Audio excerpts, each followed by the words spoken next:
Hello viewers, আসসালামু আলাইকুম। আজকের ভিডিওতে আমি সাউথ কোরিয়ার টপ র্যাঙ্কিং একটা ইউনিভার্সিটি নিয়ে আলোচনা করব। ইউনিভার্সিটির নাম হচ্ছে আওজো ইউনিভার্সিটি। আপনারা খুব কম টিউশন ফি পেমেন্ট করে এই ইউনিভার্সিটিতে পড়াশোনা করতে পারবেন। তো এই ইউনিভার্সিটিতে শুধুমাত্র আপনারা মাস্টার্সের জন্য আবেদন করতে পারবেন। এই ইউনিভার্সিটিতে ব্যাচেলরের আবেদন করতে পারবেন না। ব্যাচেলর হচ্ছে যে কোরিয়ান ট্র্যাক, অর্থাৎ কোরিয়ান মিডিয়াম, কোরিয়ান ভাষায় আপনারা যদি ব্যাচেলর করতে চান তো সেক্ষেত্রে ব্যাচেলর করতে পারবেন। মাস্টার্সের ক্ষেত্রে ইংলিশ ট্র্যাক আছে, আপনারা ইংলিশ মিডিয়ামে মাস্টার্স করতে পারবেন। তো ইউনিভার্সিটিতে দুইটা ইনটেক, একটা মার্চ ইনটেক, একটা সেপ্টেম্বর ইনটেক। কিছুদিনের মধ্যে মার্চ ইনটেকের অ্যাপ্লিকেশন শুরু হয়ে যাবে। আপনারা যারা এখনও ডকুমেন্টসগুলো রেডি করেনি তারা খুব দ্রুত ডকুমেন্টস রেডি করে ফেলবেন। তো এই ইউনিভার্সিটিতে 4টা সাবজেক্টে আপনারা মাস্টার্স করতে পারবেন। একটা হচ্ছে যে ইন্টারন্যাশনাল বিজনেস, আরেকটা হচ্ছে ইন্টারন্যাশনাল ট্রেড এবং ইন্টারন্যাশনাল ডেভেলপমেন্ট অ্যান্ড কোঅপারেশন, এবং আরেকটা সাবজেক্ট হচ্ছে যে সিভিল সোসাইটি স্টাডিজ। তো আপনারা এই 4টা সাবজেক্টে এখানে মাস্টার্সে অ্যাপ্লিকেশন করতে পারবেন। এখন আসা যাক যে অ্যাপ্লিকেশনের ডেডলাইন। তো এই বছর এখনও তারা ডেটটা প্রকাশ করে নাই। আমি গত বছরের যে ডেডলাইনটা আছে সেটাই বলতেছি। গত বছর ছিল অক্টোবরের 12 থেকে নভেম্বরের 3 তারিখ পর্যন্ত। তো এটা হচ্ছে ফার্স্ট রাউন্ড। এখানে 3টা রাউন্ডে আপনারা অ্যাপ্লিকেশন করতে পারবেন। সেকেন্ড রাউন্ড হচ্ছে যে নভেম্বরের 4 তারিখ থেকে নভেম্বরের 24 তারিখ পর্যন্ত, এবং থার্ড রাউন্ড হচ্ছে নভেম্বরের 25 তারিখ থেকে ডিসেম্বরের 22 তারিখ পর্যন্ত। তো আপনারা এখানে 3টা রাউন্ডে অ্যাপ্লিকেশন করতে পারবেন। তো যারা এখনও ডকুমেন্টস রেডি করেন নাই তারা খুব দ্রুত ডকুমেন্টস রেডি করে ফেলবেন। এবং এখানে অ্যাপ্লিকেশন ফি আপনাদেরকে 100 ইউএসডি দিতে হবে, অর্থাৎ $100। এবং এখানে অ্যাডমিশন ফি আছে, অ্যাডমিশন ফি হচ্ছে 707 ইউএসডি। এটা হচ্ছে ফার্স্ট সেমিস্টারের জন্য।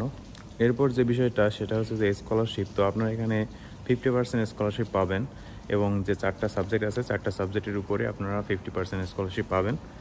তো সেক্ষেত্রে 50% স্কলারশিপ কভার করার পর আপনার টিউশন ফি যেটা আসবে সেটা হচ্ছে ইন্টারন্যাশনাল বিজনেসের ক্ষেত্রে 2435 ইউএসডি, এবং ইন্টারন্যাশনাল ট্রেডের ক্ষেত্রে 2022 ইউএসডি, এবং ইন্টারন্যাশনাল ডেভেলপমেন্ট অ্যান্ড কোঅপারেশনের ক্ষেত্রে 2022 ইউএসডি। ইন্টারন্যাশনাল ট্রেড এবং ইন্টারন্যাশনাল ডেভেলপমেন্ট অ্যান্ড কোঅপারেশন এই দুটার টিউশন ফি সেম। এবং হচ্ছে সিভিল সোসাইটি স্টাডিজের ক্ষেত্রে 2497 ইউএসডি। তো আমি এখানে যে টিউশন ফির কথাগুলো বললাম সেটা হচ্ছে 50% কভার করার পর এইটা আপনাকে দিতে হবে। অর্থাৎ আপনি যদি 50% স্কলারশিপ পান তো সেক্ষেত্রে আপনাকে এই অ্যামাউন্টটা পেমেন্ট করতে হবে। এবং সেকেন্ড ইয়ার থেকে আপনার একাডেমিক পারফরমেন্সের উপর ডিপেন্ড করবে। তো সেক্ষেত্রে আপনি 80% বা 100% স্কলারশিপও পেয়ে যেতে পারেন। তবে বাংলাদেশিদের ক্ষেত্রে 80% থেকে 100% স্কলারশিপ পাওয়াটা একটু কঠিন হয়ে যায়। তবে কেউ যদি খুব চেষ্টা করে বা হার্ডওয়ার্ক করে তো সেক্ষেত্রে পাওয়া সম্ভব। তো আপনারা ট্রাই করতে পারেন। এরপর আসা যাক যে পার্ট টাইম জব। হ্যাঁ, এখানে পার্ট টাইম জব অ্যাভেলেবেল আছে। আপনি পার্ট টাইম জব করে আপনার টিউশন ফি কভার করতে পারবেন এবং খুব সুন্দরভাবে চলতে পারবেন। চাইলে আপনি বাসায়ও টাকা দিতে পারেন। তবে এক্ষেত্রে বলা রাখা ভালো যে আপনার যদি কোরিয়ান ভাষা জানা থাকে, আপনি যদি কিছুটা কোরিয়ান ভাষা পারেন তো সেক্ষেত্রে আপনি খুব সহজেই জব পেয়ে যাবেন। আপনি ভার্সিটিতে যাওয়ার 1 মাস অথবা 2 মাসের মধ্যেই, অনেকে 15 দিনের মধ্যেও হচ্ছে যে জব পেয়ে যায়। তো আপনি যদি কোরিয়ান ভাষা কিছুটা পারেন বা দেশ থেকে কিছুটা শিখে যান তো সেক্ষেত্রে আপনার জন্য হেল্প হবে। এবং আপনি যদি কোরিয়ান ভাষা নাও পারেন তো সেক্ষেত্রে আপনি ইংলিশ যেহেতু পারেন তো ইংলিশ দিয়ে হচ্ছে আপনি আপনার জব পেয়ে যেতে পারেন। এরপর আসা যাক যে রিকোয়ারমেন্ট। তো এখানে রিকোয়ারমেন্ট যেগুলো আছে যে আইএলস হচ্ছে যে মিনিমাম 5.5।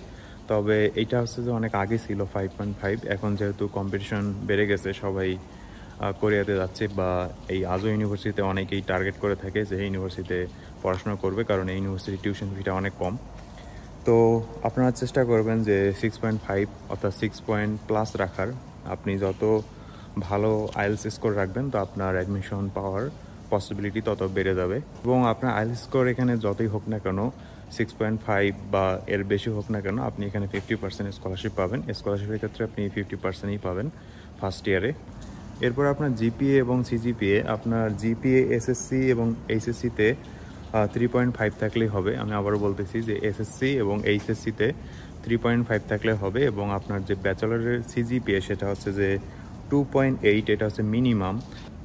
তো আপনার সিজিপিএ যদি আরও ভালো হয় তো সেক্ষেত্রে আপনি অন্যদের থেকে এগিয়ে থাকবেন। তবে এখানে মিনিমাম যেটা সিজিপিএ সেটা হচ্ছে 2.80 অর্থাৎ 2.8। এরপর আসা যাক যে ডকুমেন্টস। আপনারা ডকুমেন্টসগুলো খুব সুন্দরভাবে রেডি করবেন। বিশেষ করে এসওপিটা আপনি খুব সুন্দরভাবে লিখবেন, কারণ এখানে হয় কি যে আপনারা অনেকেই হচ্ছে যে অন্য মেজর থেকে বা অন্যান্য ব্যাকগ্রাউন্ড থেকে, কেউ হচ্ছে ইঞ্জিনিয়ারিং ব্যাকগ্রাউন্ড থেকে বিবিএতে চলে আসেন। তো সেক্ষেত্রে এসওপিটা হচ্ছে অনেক ইম্পর্টেন্ট। আপনারা খুবই কেয়ারফুলি এসওপিটা লিখবেন। এরপর হচ্ছে ব্যাঙ্ক স্টেটমেন্টটা আপনারা হচ্ছে যে ইউনিভার্সিটির ওয়েবসাইটে গিয়ে তাদের রিকোয়ারমেন্ট দেখে নেবেন। দেখে নেওয়ার পর হচ্ছে আপনার ব্যাঙ্ক স্টেটমেন্টটা ওইভাবে রেডি করবেন। এবং এখানে আরেকটা বিষয়, সেটা হচ্ছে যে আপনার অনলাইনে অ্যাপ্লিকেশন করার পর আপনার যে ডকুমেন্টসগুলো আছে সেটা ইউনিভার্সিটিতে পাঠিয়ে দিতে হবে। তো এরপরে আপনার ইন্টারভিউ হবে। তবে আপনার আইএলস স্কোর, আপনার সিজিপিএ এবং হচ্ছে ইন্টারভিউ, এই সবগুলোর উপর ডিপেন্ড করবে আপনি স্কলারশিপ পাবেন কি না। তো এক্ষেত্রে আমি বলবো আপনি ইন্টারভিউটা অনেক ভালোভাবে দিবেন। আপনার ইন্টারভিউর উপর ডিপেন্ড করতেছে আপনি স্কলারশিপ পাবেন কি না। তো ওভারঅল আপনার সব কিছু দেখার পর যদি ঠিক থাকে তো সেক্ষেত্রে আপনি স্কলারশিপ পেয়ে যাবেন। এবং এই ইউনিভার্সিটিতে আপনারা শুধু মাস্টার্সে অ্যাপ্লিকেশন করতে পারবেন, ব্যাচেলর নাই। ব্যাচেলর হচ্ছে যে ইংলিশ ট্র্যাকে নাই, ব্যাচেলর হচ্ছে যে কোরিয়ান ট্র্যাকে আছে। তো আশা করি আজও ইউনিভার্সিটি সম্পর্কে আপনাদেরকে একটা সম্পূর্ণ ধারণা দিতে পারছি। যদি তারপরেও কোনো কোশ্চেন থাকে তাহলে অবশ্যই আমাকে জিজ্ঞেস করতে পারেন। ভালো থাকবেন সবাই, আল্লাহ হাফেজ।